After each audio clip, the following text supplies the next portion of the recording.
ఇప్పుడే జీ5 app download చేయండి. చూడండి మీ ఫేవరెట్ టీవీ షోస్ ఎప్పుడైనా ఎక్కడైనా. మేము సంతోషంగా ఉండాలని పంపిస్తే తిరిగి వచ్చేస్తున్నందుకు నాన్న కోపం వస్తుంది. అయినా పర్లేదు, నాన్న కోపాన్ని భరిస్తాను, కానీ నాన్నకు మాత్రం దూరంగా ఉండలేను. నాన్న కోపంలో నాపై అలిగినా మీరే నచ్చ చెప్పాలి ఫ్రెండ్. ఎందుకంటే నీ ఫ్రెండ్ నీ మాట మాత్రమే వింటాడు కాబట్టి. సరేనా? సరే అక్కి, నేను తర్వాత కాల్ చేస్తానే. ఫ్రెండ్ కాల్ కట్ చేశాడు. ఆఫీస్లో ఉన్నానని చెప్పారు కదా, ఏదో వర్క్లో ఉండుంటారులే. నాన్నని ఫ్రెండ్ కూల్ చేస్తాడు, అమ్మని మాత్రం నేనే హ్యాండిల్ చేయాలి. చాలా కోప్పడుతుంది. నాన్నకంటే అమ్మే చాలా టఫ్. అక్కి రిటర్న్ వచ్చేస్తుందంట. ఇక్కడ జరిగింది తెలిస్తే అసలు తట్టుకోలేదు. శ్రావణి, సంధ్య, మీరిక్కడే ఉండి అక్కీకి నిజం తెలియకుండా మేనేజ్ చేయండి. మేము హాస్పిటల్కి వెళ్తాం. పదండి, వెళ్దాం. పదండి, రండి సార్.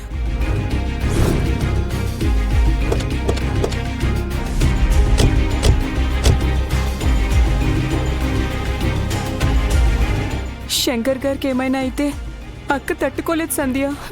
అలా అన్నకి శంకర్ గారికి ఏమీ కాదు. వాళ్ళ బంధం ఎప్పటికీ విడిపోదు.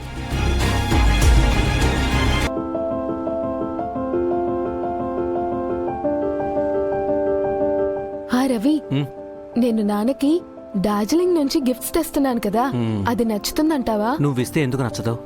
ఖచ్చితంగా నచ్చుతుంది.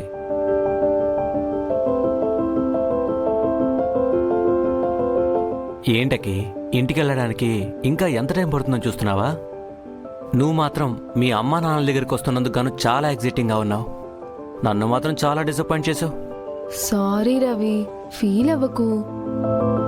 కొన్ని రోజుల తర్వాత మళ్ళీ ట్రిప్ ప్లాన్ చేద్దాం, ఓకేనా? కొన్ని రోజులంటే ఎన్ని రోజులు? అమ్మ నాన్న పెళ్ళి అయిపోయాక. వాళ్ళిద్దరికి పెళ్లి జరగాలంటే వాళ్ళ చెల్లెళ్లకు తమ్ముళ్లకు పెళ్ళవ్వాలి కదా. వాళ్ళ పెళ్లి కూడా చేసేద్దాం రవి. అప్పుడు ఎంచక్క 1 2 3 4 4 జంటలు కలిసి హనీమూన్కి వెళ్ళొచ్చు. ఇలాంటి వెరైటీ ఆలోచనలన్నీ నీకే వస్తాయి. అయినా అప్పుడు కూడా నువ్వు అమ్మా నాన్న అంటూ వాళ్ళతోనే ఉంటావు అనుకుంటా. రవి, జస్ట్ కిడి.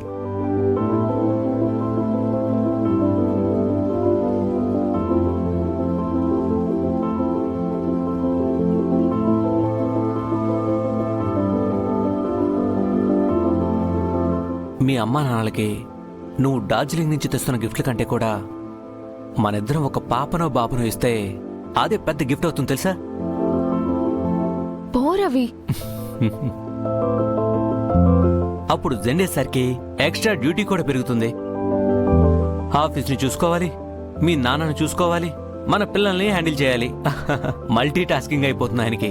నిజమే రవి, అమ్మా నాన్న లేనప్పుడు ఫ్రెండే మా ఇద్దరిని వాళ్ళు లేని లోటు తెలియకుండా పెంచారు. ఏం ఆలోచిస్తున్నావాకి?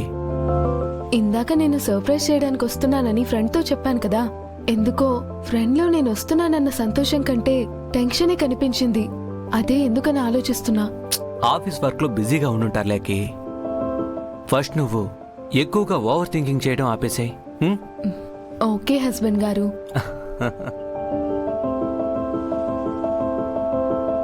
జీ5 యాప్ డౌన్లోడ్ చేసి అన్ని ఎపిసోడ్స్ పూర్తి ఉచితంగా చూడండి.